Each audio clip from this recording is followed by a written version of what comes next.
This is Mavic Air 2. You may have some questions, like, So what's different? well, let's start with the larger sensor. There's a lot more pixels, 48 megapixels to be exact, which means you can do this. And then shoot a hyperlapse in 8K. With SmartPhoto, every shot is a masterpiece. Yeah, but photos aren't really my thing. Don't worry, we've got you covered.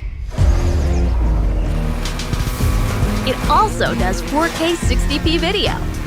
You can also slow things down. Way-do.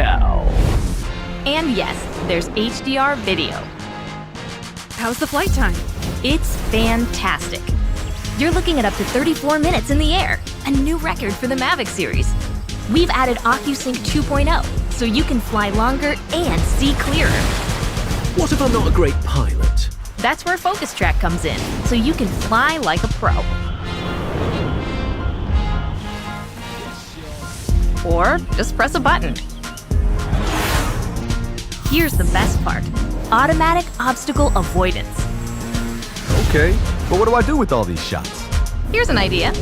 Use the DJI Fly app to edit and share your moments with just a tap. So, what's different? A whole lot.